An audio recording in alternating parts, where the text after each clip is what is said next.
Joseph Pombe Magufuli of the United Republic of Tanzania. The last time we were here, we of course had different plans, and we thought by Friday today, things will be very different. But things have not come out as we planned, but as God's plans are. We're in Tanzania. Let me just start with you, very briefly about Tanzania, generally. Well, Tanzania is one of the big countries we have in the region, especially in the East African community.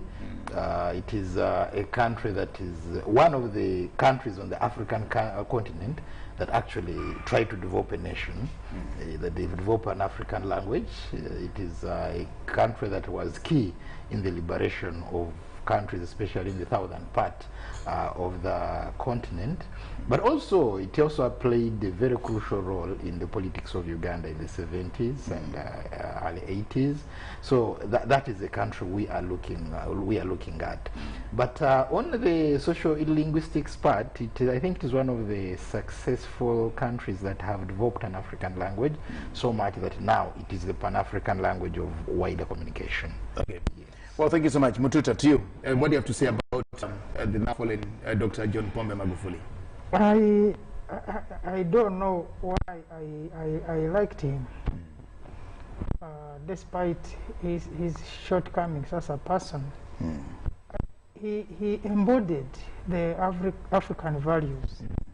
There was a lot of Africa about him, although as an individual, like all of us, may have his own shortcomings and shortfalls, but he embodied the African culture, the African values, and the African man. And I liked him for that. He would take no less than what is good for Tanzania, for the people of Tanzania, but also for the people of Africa. I liked him for that. I mean, a man who has been a president for 5 years, coming to 6 years now, and the longest journey has made as a president, I think, was Nairobi, outside his country. Of course, he was in Rwanda and Uganda. He came to Uganda in 2017, I think. 2016 at the swearing in. No, but he also came back to launch the cross-border at Mutukula. I think 2018 we were with him. It was, I think, in November. It was in November. I remember it was November 2017. Yeah. It was in November 2017 when we were launching the pipeline and the I remember we were with him. And he came driving. Yeah, up to Masaka. He came up to Masaka. Yeah, he came up to Masaka. Then went back. Then the likes of Dr. Kalemani and the others moved over to Kabale in Hoima. So I think those are the longest journeys has made. But you know, African presidents are known to enjoy, you know, this lavish spending of going to London, is in New York, is in where, to show that they are really working. But Magufuli said, no, I have ambassadors. Then what will they be doing out there if I'm going to be doing the job? And reducing on government expenditure, to me, that was so key in his administration. That's the legacy I think has left behind. Well, that's very important. Personally, I first came into contact with the Magufulis now when I met the wife in 2011. I met the wife before I actually met Dr. Magufuli. Then I met the wife the following year in 2012 again. So Mama Magufuli, the first lady, then of course she wasn't the first lady. She was just a wife of a minister. We met and we knew each other.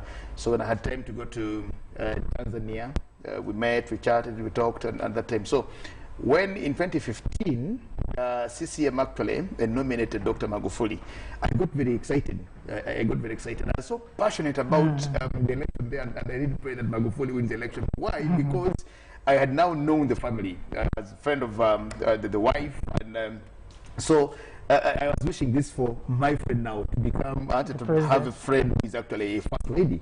And so that's how I come into contact with the Magufulis. From then on, of course. The other time I also had an interaction with Dr. Magufuli when he came to Mutukula. We were at State Lodge in Masaka, and I asked him a very good question, which he responded to enthusiastically and about that, and we were friends. So, but away from that, well, now Dr. Magufuli is gone. I only disagreed with my very good friend Dr. Magufuli on his COVID approach.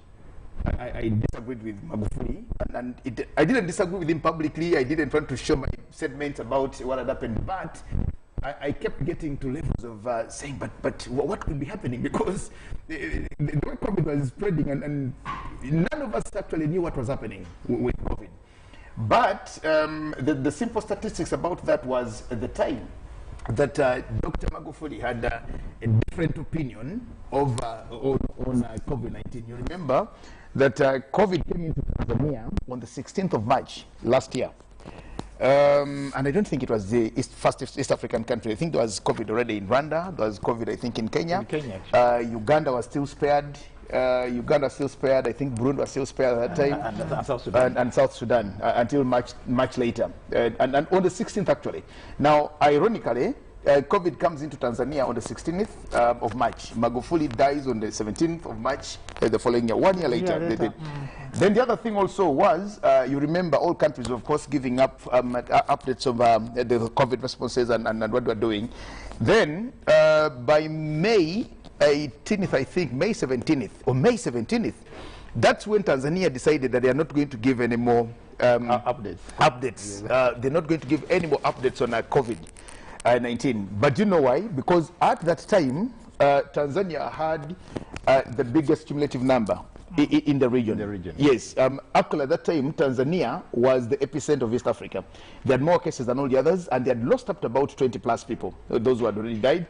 And at that time, Uganda had just about only maybe 44%, rather 44 cumulative cases, and there wasn't any death at that time. So Dr. Magufuli, the time he decided to say, no, it shouldn't go this way. It was because now Tanzania had so many cases compared to all the other East African countries, and he also said he had a son who had contracted COVID and recovered from it. So, like you said, I love Magufuli. I will miss Magufuli, despite the shortcomings here and there. The only time I kept not agreeing with him was on his response on but I from all that, now this happens, and Magufuli was that very good leader that anybody would love to meet or want to meet or whatever it is, except Tundu Lissu. Tundu Lissu said, no, I will not mourn for Magufuli. And of course, for very obvious reasons, except Tundu Lissu, who says, no, I won't mourn for Dr. Magufuli. But let's look at the legacy of Magufuli. Even then, I think we also need to appreciate that the issues of COVID, because first of all, the biggest disappointment one will have with Magufuli is as a scientist, a chemist for that matter. We expected maybe he would do more in terms of intervention into the fight against COVID. And but what happened was that he seemed to move away from that scientific line. And at the same time, it is also the discrepancies that have appeared and come up with the COVID problem. Because you remember from day one, he said he did the tests. So they tested Mapapaya, they tested Mbuzi, they tested... No, but you see, that comes in the wake of having very many cases. Now, Dr. Magufuli was, I think, surprised that in Uganda, you remember, in Uganda for some moments, when we got our index case on the 21st of March, on the 21st, then I think we didn't have any other cases up until some maybe 4 days later. Yeah, there was a lapse. Then we got I think 8. Then every one of us was very scared that we now have 8 and we don't know. Then we got 11 where we had the children of Watoto. Then the numbers again kept dropping. Then we got 1. Then for some very good time we were testing every other night, and we're only getting only negatives and negatives and negatives. But in Tanzania the numbers were actually growing. So when we were at about 40, only 40 cases, Tanzania was already in 500s. And so I think Dr. Magufuli was suspicious that what could be happening in my country that is not happening in the other countries, Uganda. But maybe on the issue of COVID, I just want to say that, COVID, at some point, we imagined that there could be some politics, global politics at play.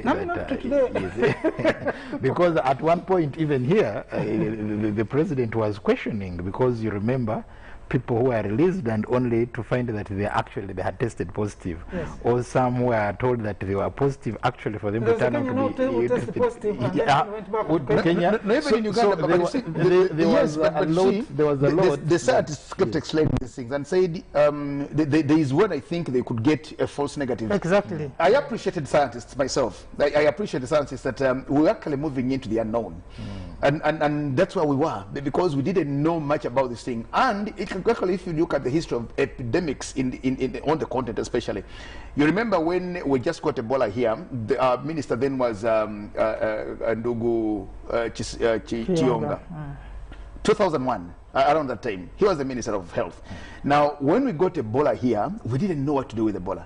And we could not test Ebola in Uganda. We had to carry samples and go to South Africa for as far as South Africa, because at that time UVRI couldn't do all the things. Now, we actually even didn't know, and that's why Ebola kept killing people until we eventually knew how to do it. Now, when it came to COVID, first of all, what we heard about COVID was, remember, COVID was fused with technology, that people were discussing science on one end and they were also discussing technology on the other end. They were saying this is as a result of, is it G5 or 5G or something like that. And now there was that fusion of opinion, and we had lots of it, but I appreciate the scientists that yes, they got to a point where they said, at times we actually maybe find a false positives or and to me I was sharing my wife and I said, if they gave me a false positive I would be happy, then give me a false negative, because if I am sick and they tell me I'm not sick, then I'll not do anything about it. But if they lie to me that I am positive, then I'll run for medication. I'll eventually make sure that I panobit myself to actually see what Ndugu Jagenda, on the point of COVID, because you remember when Madagascar came up with their strange, after about a month or something, yes, their strange vaccine medicine. What did it end, by the way? Because the first country to embrace, they still have it actually. Yes, the first country was Tanzania. Tanzania. So I think his approach was finding an African solution predominantly, and that is predominant. Very okay with that. Yes, every African country that tried to say that we have something, he would send a delegation there to see. You know that he was not comfortable with actually getting medicine, because now you look here. These are the people who have manufactured the virus, the pandemic. We cannot trust them that it should be the very important thing. That was his reasoning, which I also agree with Dr. Magufuli on that particular one, that yes, we needed to find an African solution. Yes. We needed to, and you see, the content was even actually spared, that when people were dying in Europe and everywhere and in South America, and you know, in Africa, we were still a little spared, that you could see that we're managing steadily, slowly, we are a very complacent society, we are all these things, but we're managing it. So on that note, I also agree that yes, we needed an African solution to managing the pandemic, because of course different environments. But also at the same time, much as the politics of the pandemic and the medicines played in, you know, there was also the religious factor. The President Magufuli is one person who listens so much to the religious leaders, and there was this information to him that, look, Tanzanians are known to fear God and respect God. And if Tanzanians are going to sit down and they will pray to God, this disease will go away. And he somehow, as a scientist, I think there was a big disconnect and a departure from his scientific thinking on that line. To theology now. Yes, and he believed that really, whatever we do, we have to trust God, which is not he kept saying that. He kept saying that. But I think he trusted not only God, but also the religious leaders. That what they were telling him now came out to be a myth, which finally didn't work out. Yeah, rightly so, and I want to thank you, gentlemen, on that, because I want us to depart from that point and of course get into all the other things. But you see, till the end of it now, one of the very last speeches, or public meetings or attendances of Dr. Magufuli, you remember that he came out, I think at the burial, the funeral ceremony of the cabinet secretary. Cabinet, yeah, when he actually said, "Magonjwa yapo." But somebody can die of anything. You can die of malaria, you can die of heart attack, you can die of diabetes, you can die of all the things. You can die of corona. You know, he got there. And for people who are actually saying, oh yes, no, Magufuli has actually told us there is no corona. No, Magufuli was very clear that yes, there is corona, but As we manage all the other issues, diseases and sicknesses and anything, let's still stick to God. He confessed that and said, Magonjwa yapo, yes, it's here, it's disorganized the world, it's killed so many people. We are thankful to God that we in Tanzania have actually not died as much as the other people have died elsewhere. So I think to me, there was it. But away from all that now, let's look at now the man, Dr. John Magufuli. Just one term, he gets another term, and 4 months into his next term, he's no more. What awaits Tanzanians before we even look at the successor, Mama Samia? I think Tanzanians are actually going to miss Magufuli, yes, because having a president who was hands-on, very, very practical, and also somebody who has changed the mindset of Tanzanians, their attitude towards work. Yeah. You know, there was a time in Tanzania that whenever they would see you working hard, they would say, Nyerere alishindwa, utaweza. That if Nyerere failed, you think you are the one who's going to... So, but this time when President Magufuli took over as the president of Tanzania, he came with a slogan, Hapa kazi tu, here is only work. So you see, he has managed to change the mindset of Tanzanians. But also, the other issue that actually, they are really going to miss him is the way he has been handling public finances. His public finance, that is something very, very important, that he managed to make sure that at least whatever coin a taxpayer has paid must be accounted for. He has something to show for it. And that is something I think other African leaders really need to borrow from him. But again, on the other hand, of course, the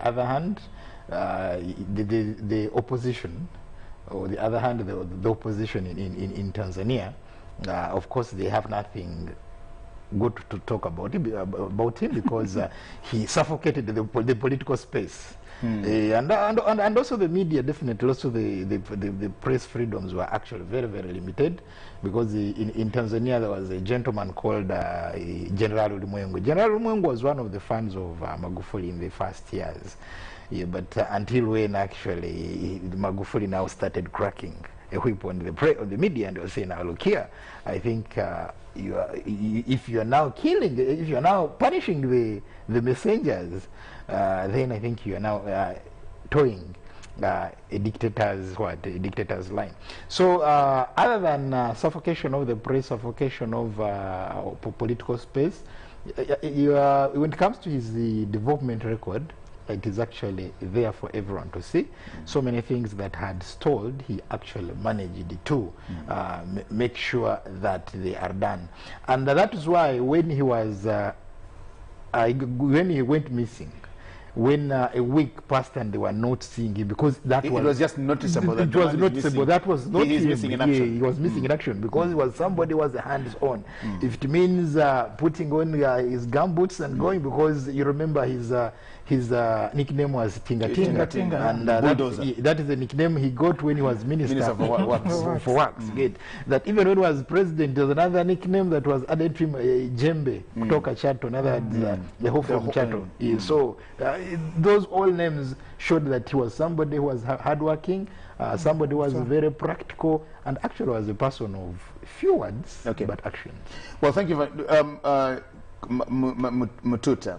On the way Dr. Magufuli, on his personality and the way he was actually doing work or doing business or leading the country, many, especially those who did not believe in him, said it would be very easy in the future to prosecute for doing so many things as illegalities, because he was a man who could come to a rally somewhere and he says, I don't want my RPC in this area, I don't want the DPC here, I don't want to do all the things, disregarding many of these constitutional issues or the law. He was practical and negating many of these. Let's talk about him now and the law. Actually, by the time he died, he had already, in the other regime, I think, sacked about 13 ministers. And about 91 civil servants. So when you look at the man, and I think we discussed it here one time and said, what is done and what he's doing and what he was doing, was good. The only problem was that he was not working within institutions. He was working as Magufuli himself. So that legacy will be very difficult to maintain after he's gone, because it was him as a person who would order, I want this done and it's done. I don't want this person and it's done. I appoint this person and it's appointed. But now, that was not as a government, but was working as Magufuli the man, the tinga-tinga, the pembe. That's going to be hard to maintain. But it's also going to be a challenge to the incoming administration, because people are now getting set and used to a particular way of government operation. Now, this is going to be different. But at the same time, as a person, I think his personality was not being confrontational, but I think naturally he's a controversial person. He has a way he believes, and he does what he believes is right, regardless, even whether the laws of Tanzania are saying what, as long as he's convinced what he's doing is right. And that working alone, he has caused a lot of rift even within the ruling Chama cha Mapinduzi. That there are some people who believe, no, I think he's going away from what deviating from the party lines, what the party stands for. But at the same time, Tanzanians are not used to moving at that fast pace of doing things. Like he said, telling you if Nyerere could not do it, do you think you are going to do it? But Magufuli put them at a pace with the rest of the East African countries that they need to move. Actually, they have moved now faster ahead. You know, the SGR I think they moved even ahead a lot to Kenya. So when you look at him, those who loved him, those who hated him, have all lost him, because like he put it, many people were thinking that when he leaves, people are going to, a lot of charges are going to be trapped on him. But at the same time, when you look at this guy, because the way he moved from that humble background to where he came, I think he had a mission.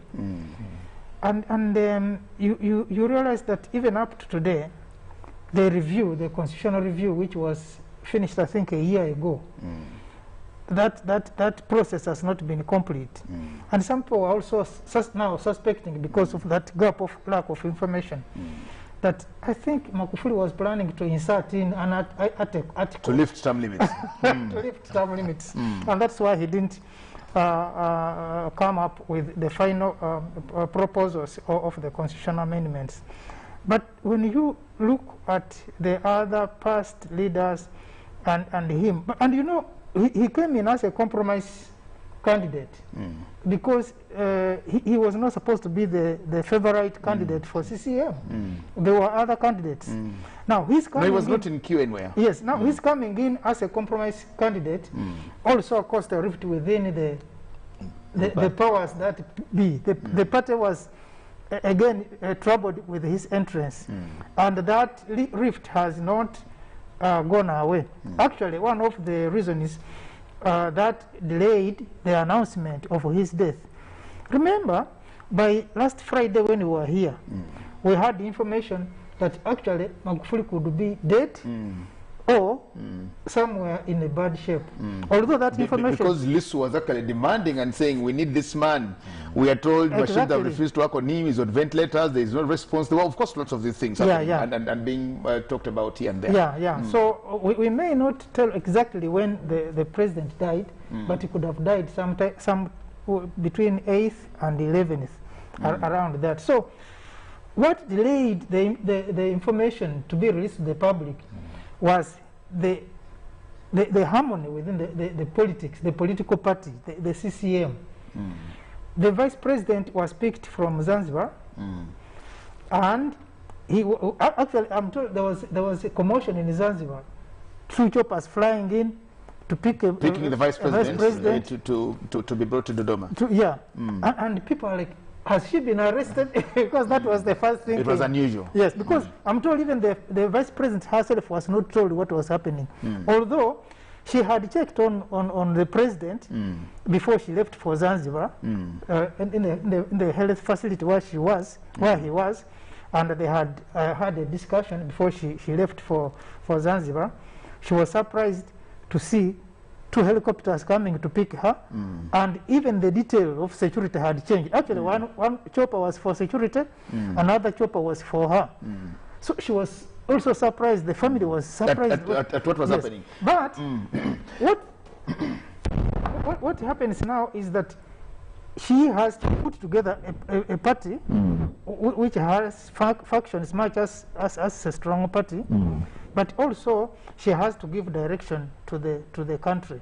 And part of the delay to bring out the information was to have a position. Agreed. But even as we speak, there are a lot of things that have to be I now want us to come and discuss or talk about what awaits Mama Samia Suluhu Hassan, the first woman president in the region, and of course for Tanzania as it is, and also we need to think through and say, did she even expect that being a vice president someday this can actually happen? Because the constitution of Tanzania is very clear, and I think that's in Article 37 or so that talks about whether a president can resign or die in office or do all the things now, because all those are simply signify or mean that when such a scenario happens, this is actually what should be done or should really happen. Our producer had actually given us a video here of President Ramaphosa, Cyril of South Africa. But please, if you could just give us that, let's hear President Cyril Ramaphosa's voice there, then we come back and talk about Mama Samia. Failure. One of Africa's most prominent COVID-19 skeptics died of heart failure. I spoke to Her Excellency Vice President Hassan this morning and conveyed the condolences of the people of South Africa to the government and the people of Tanzania, our sister country, on their loss.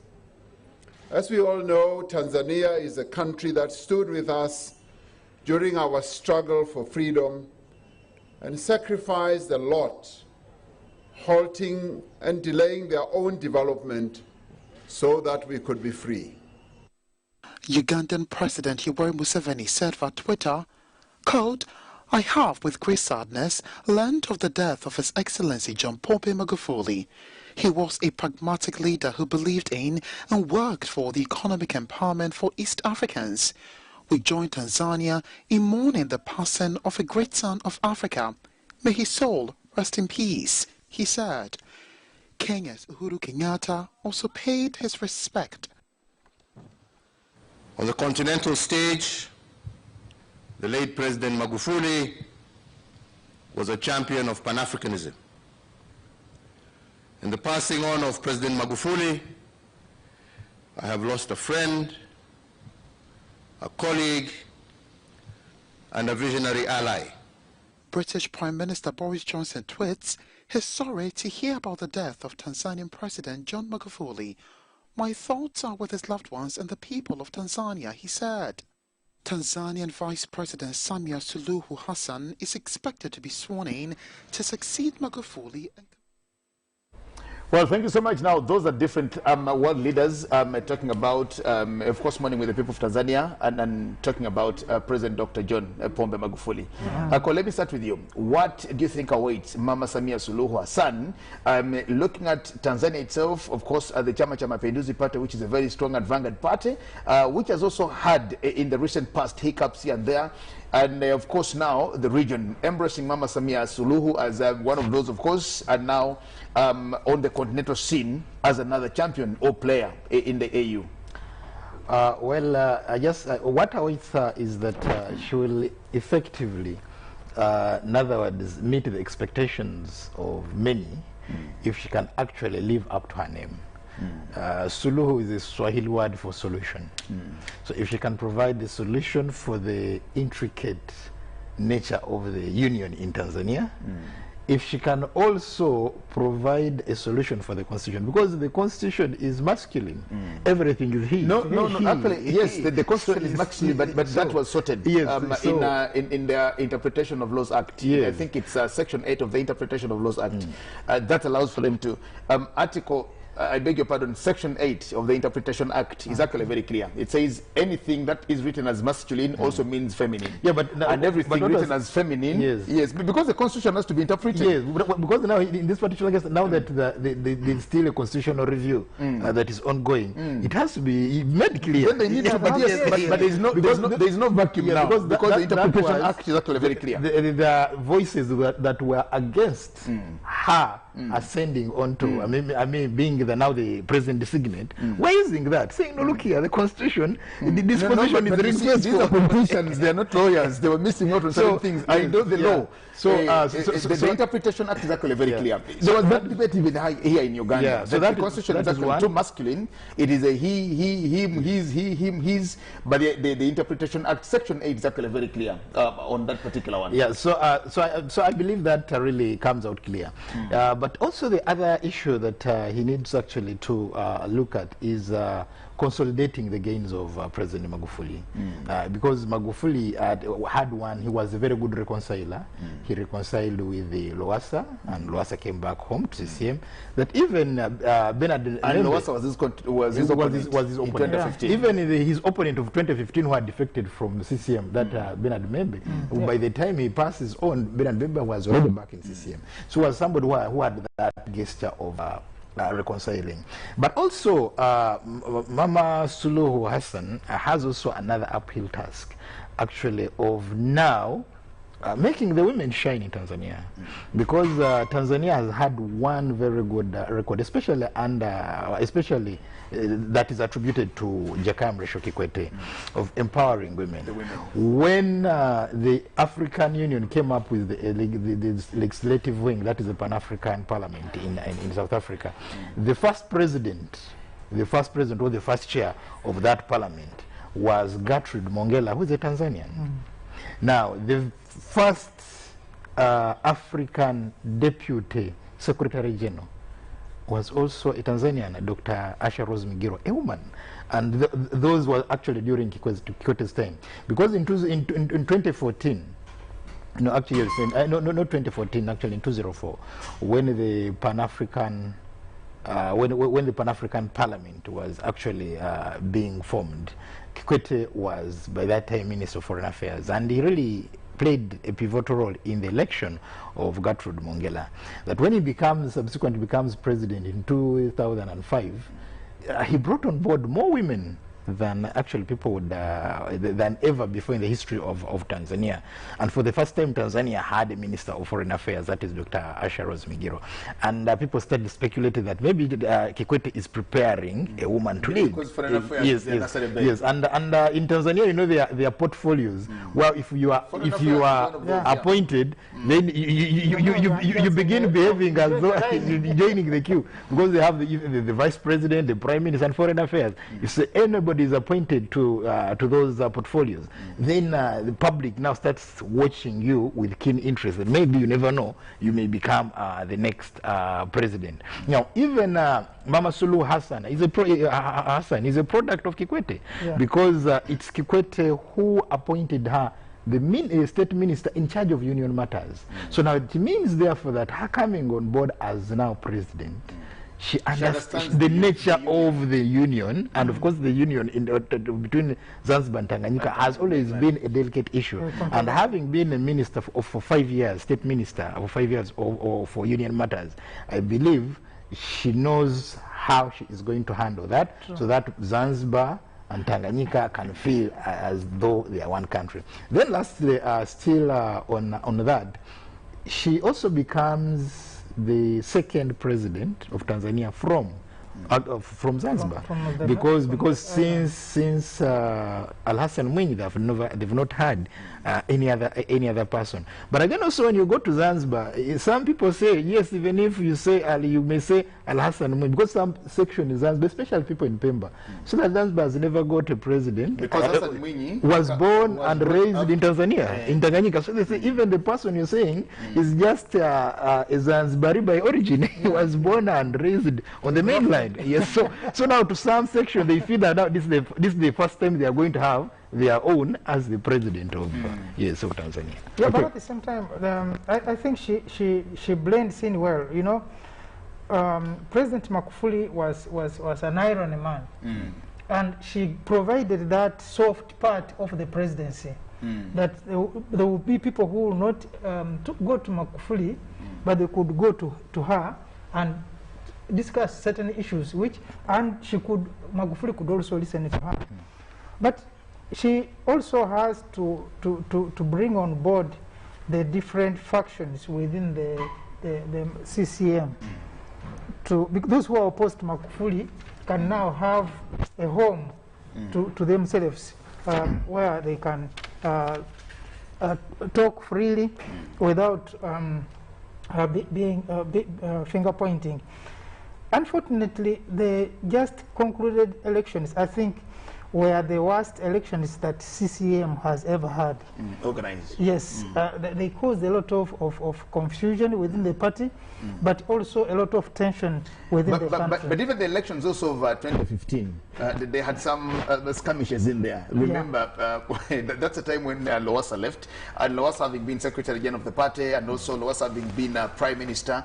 At that time also, there were lots of those issues. And remember, President Jakaya Mrisho actually said this must be an outright win because there's a lot of opposition now. That's the time when they had the Ukawa coalition, where you saw the Civil Unity Front come together with Chadema and the other parties to say SCT was a land. And SCT was a land to actually say we must push out CCM for this one time. And of course, it was also delicate and risky for Jakaya Mrisho to say, I can't be the last president of Chama cha Mapinduzi, and it goes to the opposition. So pushing through Dr. Magufuli. And that's why you notice that when Magufuli became president in the first in his first Chisanja and in the first years, he had to make sure that he actually brings on board, especially all the places where CCM had actually not performed very well.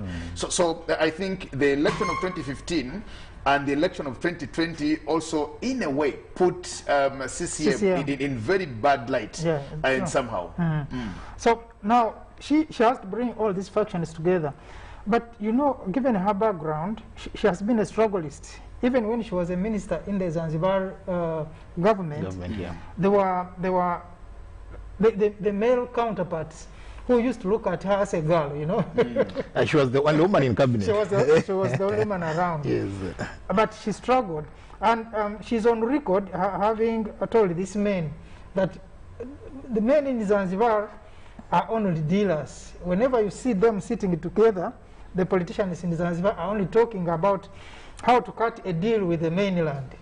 But they are not looking at the issues that concern the people of the islands. No wonder when she went and stood for the member of National Parliament, she got 80%, which is historical vote in Zanzibar. She got 80% of the vote. It means that she has all the support from, and that was a vote of confidence in her from from Zanzibar. No wonder, and of course, no, she didn't know that she was going to be the president. Of course, she never dreamt of that time that she will be a president. But that vote, I think, will be a very strong vote of confidence for the people of Zanzibar in her. But at the same time, the dynamics of politics of male dominance in Tanzania also in Africa, of course. Exactly. Not only Tanzania. Yeah. But she has to steer that one also through, because even within the CCM, there are now ongoing discussions to suggest, because Magufuli has been the president but also the chairman of CCM.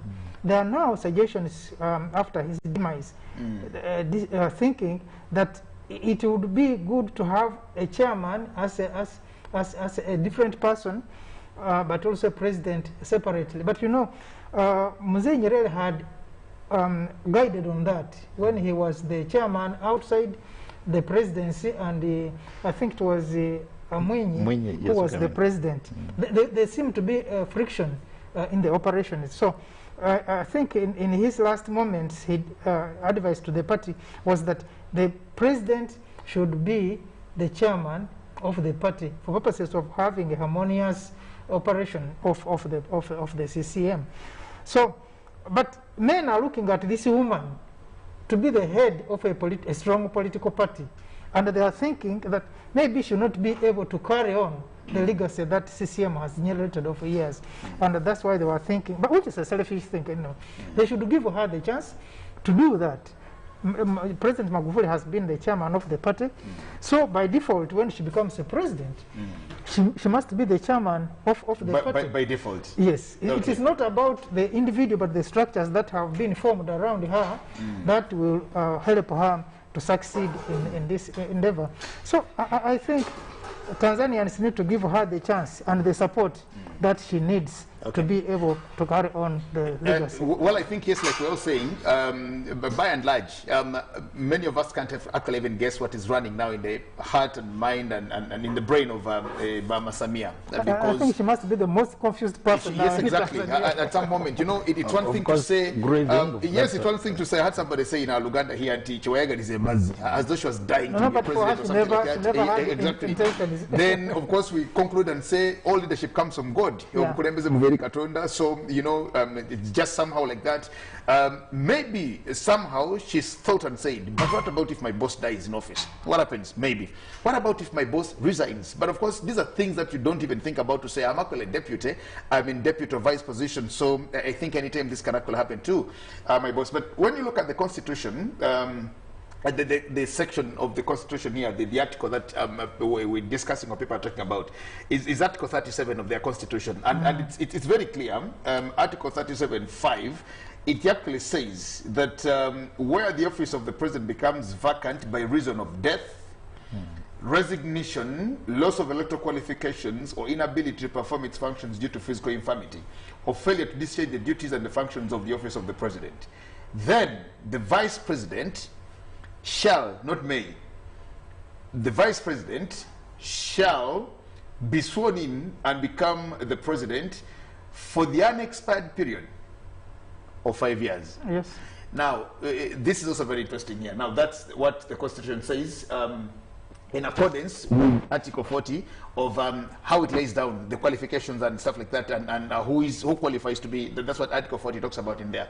Now, when you get to, I think it's Article 50-something thereabout, Article maybe 50 or 40-something, it also talks about the vice presidency. That if the vice president dies in office, or resigns, or physical infirmity, or whatever that is, somewhere it talks about the vice president. Now, the Constitution says the president in 14 days shall appoint.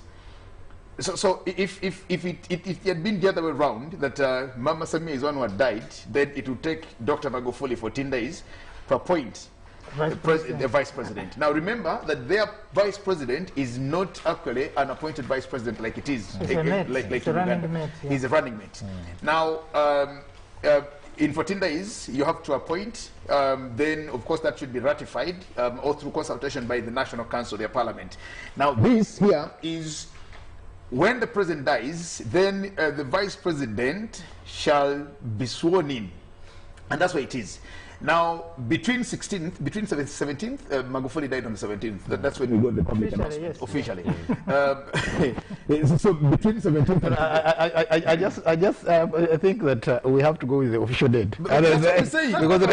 Because even in hospitals, somebody can die and doctors don't tell you they died until when they announce that, no, we've looked at the life support machines and because we risk going the Tundu Lissu way. No, we can't go the Tundu Lissu way. Tundu Lissu is not an African. For the last weeks, Tundu Lissu has been saying the man is dead. Tundu Lissu has no African position. Tundu Lissu is not Tundu Lissu represents somebody very different. But you see, from the 16th to now, there is that vacancy. That yes, you have an acting president who is not sworn in. That now we're looking at Dr. Honorable Samia Suluhu to get in there. But now, the other bit here is because this was actually a discussion that was ensuing, of course, from the different platforms here and there. The discussion of now Samia has to get a vice president who was not a running mate. But now the Constitution is very clear that it actually says the president, after being sworn in, shall appoint a vice president. A vice president with consultation or through consultation after consultation with the National Assembly and the party. Let's look at now the Chama cha Mapinduzi in the role of now bringing a vice president, because remember that the vice president should come to complement, should come to help Mama Samia Suluhu to complete her 5 years. Now, what is very intricate here is it's only 4 months into the Chisanja. It's just 4 months because they took oath of office on the 5th of November last year.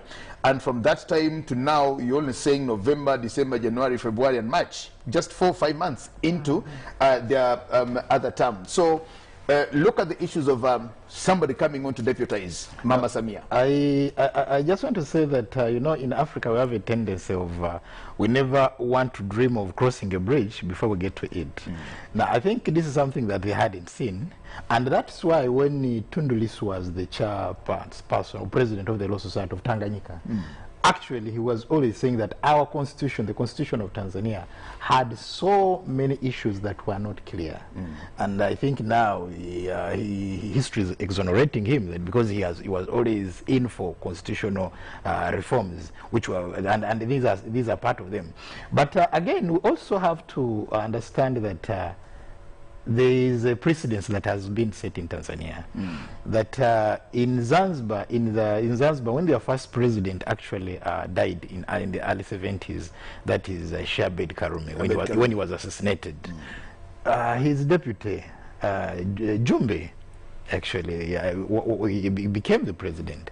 Now, around 1984-85, when President Nyerere was actually retiring, there were two people who were contesting. That was the prime minister, and the prime minister, that is Salim Ahmed Salim. By that time was the prime minister, and you had the vice president, Al Hassan Mwinyi. But again, the question was, because people were saying Al Hassan Mwinyi was seen as somebody who was not grounded as a cadre. He was not grounded, Al Hassan was not grounded as a cadre.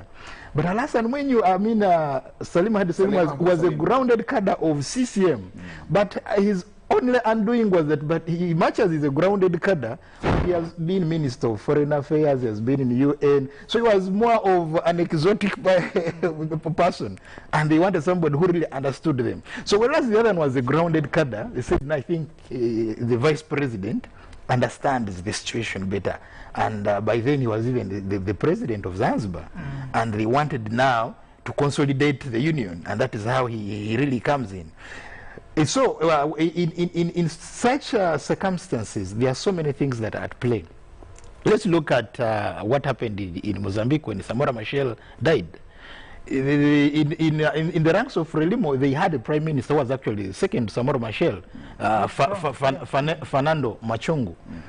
But because they realized that no, the foreign affairs minister then, who was Joaquim Chissano, was more grounded in the struggle with Frelimo, was more grounded in as far as pushing the dream of Samora Machel Edward Mondlane to a higher level. They said, no, instead of picking the prime minister, they picked the Minister of Foreign Affairs. So its systems have the way they operate. Now, in Tanzania, there is already that precedence that vice presidents have always automatically come on board, especially when the other either dies or perhaps resigns. But again, also, let's look at the character of Mama Suluhu Hassan. Just before you get to the character, yes. The precedent of the vice president taking off from the president is actually very clear. Yes. Even when Tundu Lissu actually had constitutional issues, yes, when you look at the constitution of Tanzania, it has a few missing things in here and there. But you see, this is how constitutions work, and of course, that's why we have those that we call the Interpretation Act to actually interpret to us. What does this mean? That's why we have reviews, that's why we have constitutions perform amendments for certain things. So a constitution always, because it's natural law, it keeps developing with society, things keep changing here and there. So even when Lissu had some issues in there, but for that, it's actually very clear. The article we just read here, 37.5, is very clear that if a president resigns or dies or impeached or physical infirmity, then the vice president is sworn in and takes the whole term. So there is no dispute of even after saying, should Mama Samia Suluhu organize another election to either come back herself on her own self, or she's supposed to run and go until the end of the 5 years, and she actually has the whole 5 years until 2025. Exactly. But now, the issue, I just want to look at what CCM here needs to do, using their prowess, using their big structures, using the power that they've had for all these years.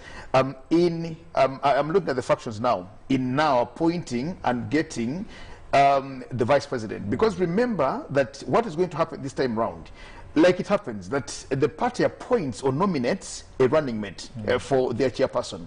And that's how Mama Samia Suluhu comes on to run alongside Dr. Magufuli.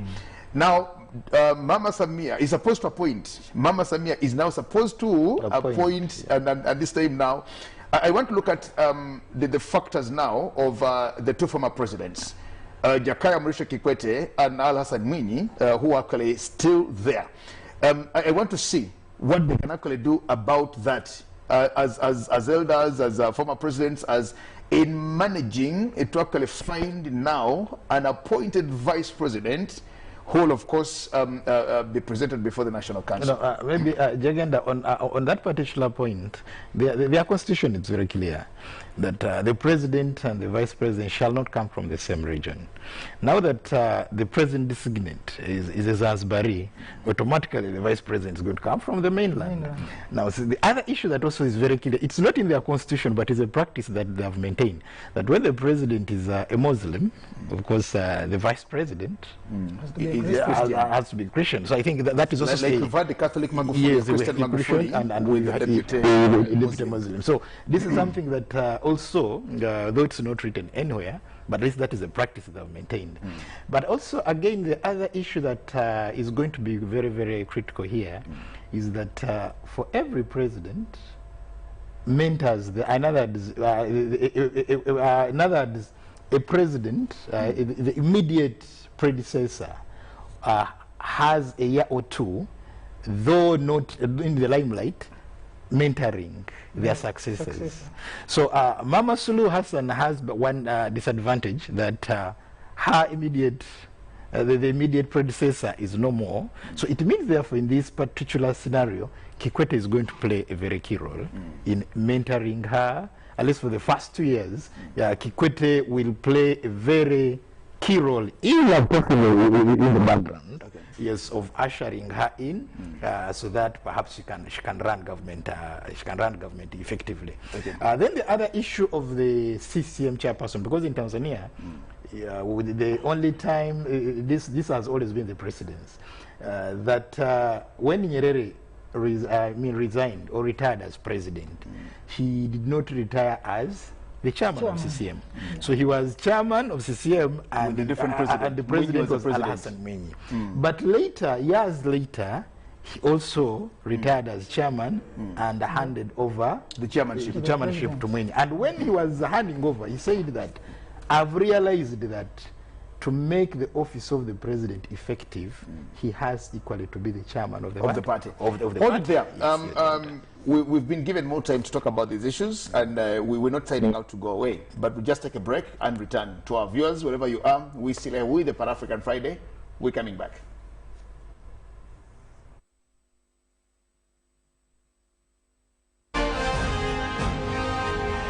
Live from UBC Studios in Kampala, this is Good Morning Uganda Extra.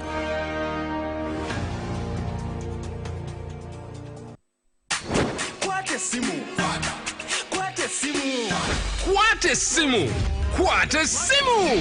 For the first time in Uganda, you can pay in installments and own a smartphone instantly. Get to own the Samsung A3 Core, Samsung A01, or Samsung A11 and pay back in either daily, weekly, or monthly installments for a period of a year. To check if you're eligible for the offer, dial *284*49# today. You also enjoy free 500 MB on the purchased phone every month for the entire loan repayment period. Ha! Uganda nyuma!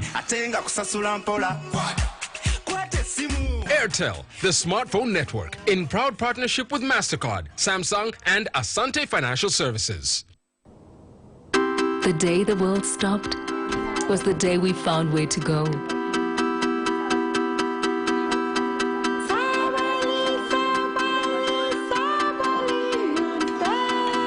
From now on, we're not going to leave anything on our plates. Because we've learned to savor the moments that were always there, and they never tasted this good.